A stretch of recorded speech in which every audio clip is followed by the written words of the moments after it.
Hello, welcome back to my channel. If you're new here, I write and talk about books and other nerd stuff under the name Gemma Tate, and today we're talking about Star Wars.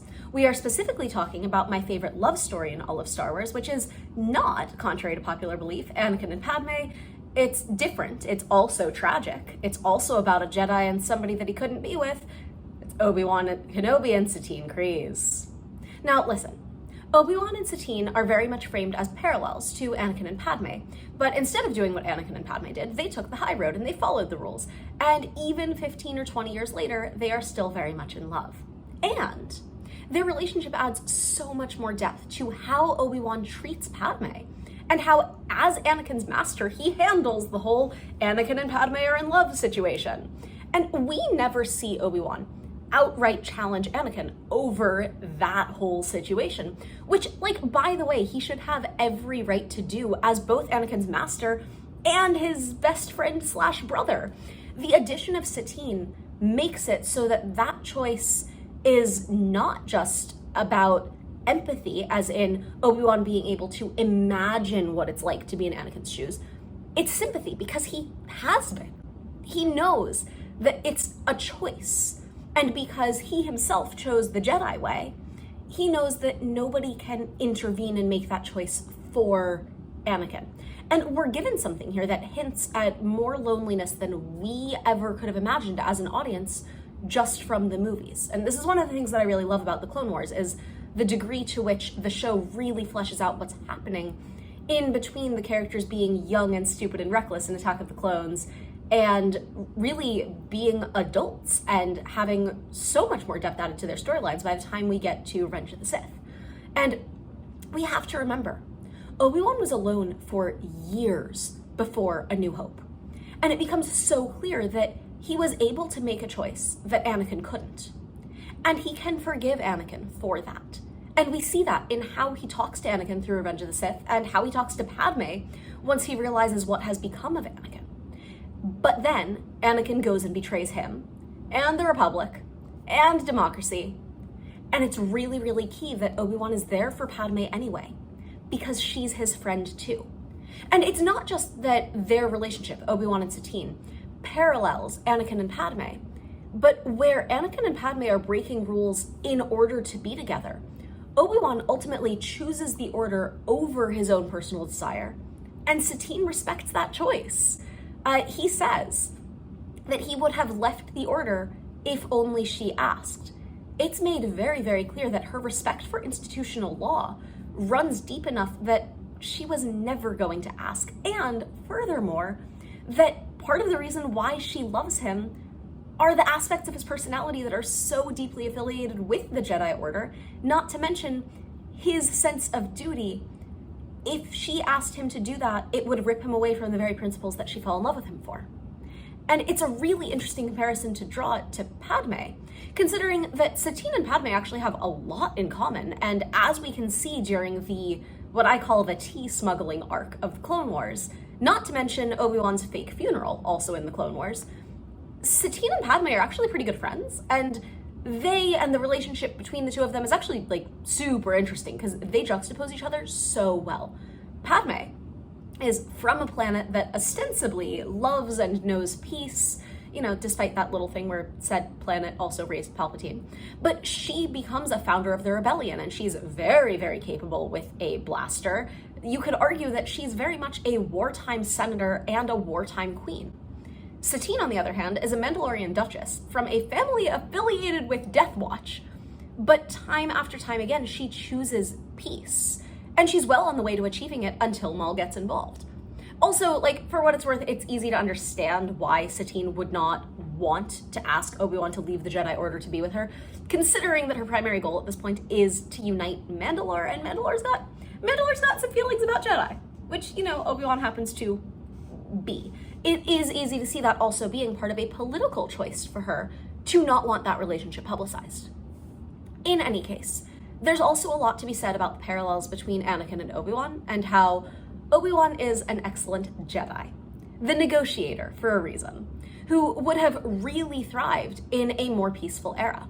I could say a lot about the way that Anakin is a great general, and he's really good at being a leader and using the Force, and essentially doing really good things that individually are things that Jedi are supposed to do.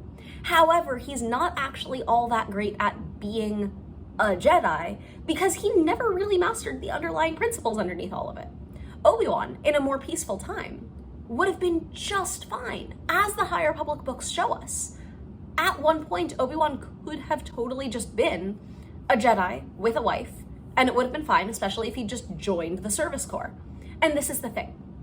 Despite Obi-Wan's one line about absolutes, compromise is a key component to his character.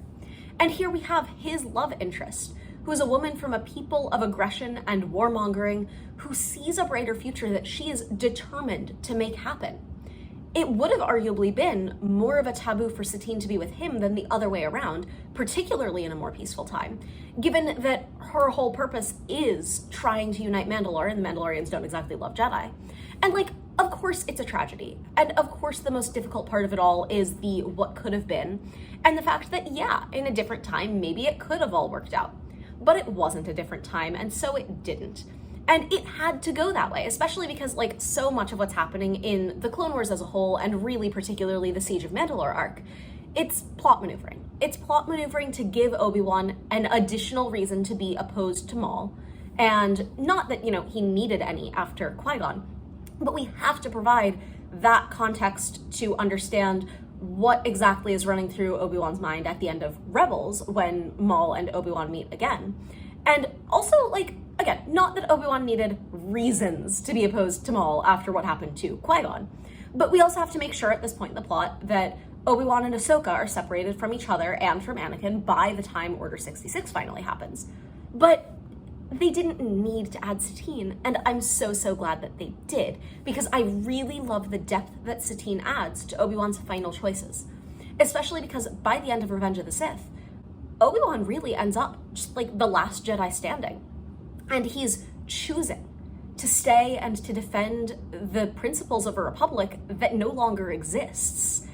And it's so easy to see and understand that choice as honoring Satine and honoring her choice to stand by a Mandalore that no longer wanted peace, in addition to his own sense of duty and wanting to keep an eye on Anakin's kids/kid.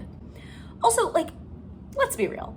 The pairing of a sarcastic, reserved, diplomatic, beard-stroking monk warrior with a sharp, politically savvy, foot-stomping duchess, who are both well-aligned in terms of how they view the world and who work well as a team, it's just fun. It's also a masterclass in yearning, but let's be real, it's fun. I would read a whole series of romantasy novels about those two in a heartbeat. Please consider this my official petition for either Claudia Gray or Matthew Stover to write it. And I will also note that, looking at the canonical basis for Obi-Wan and Satine, yeah, it pretty much all comes from the Clone Wars, and the show does not functionally give us that much to work with. It's clear that Obi-Wan would have left the Jedi for Satine when he was young, but clearly isn't going to do that for her now. They're both adults, they've made their choices. Satine clearly still has feelings for him, but it's almost all subtext. For me, the greatest indication that Obi-Wan still loves Satine and that she loves him back despite their 15-year separation actually comes from the way that James Arnold Taylor and Anna Graves talk about it. They both consistently refer to Satine as Obi-Wan's true love and vice versa, and they talk about that relationship with so much tenderness that makes me believe there's a lot of depth there that was written that wasn't fully explored. Now, okay, Satine is not Obi-Wan's only true love interest if you take Legends lore into account. Siritachi's right there, and she's interesting, and in the books, Legends books, she ultimately does become the reason why Obi-Wan questions how the Jedi do things, and she's the reason that he realizes that Yoda's definition of what a Jedi is and does, by the time of the Clone Wars, really is mostly a theatrical impression of what a Jedi used to be and how a Jedi used to behave. But if we're sticking to canon lore, Satine is a part of it, whether or not the current live-action adaptations want to admit it. Justice for live-action Satine Kryze, by the way.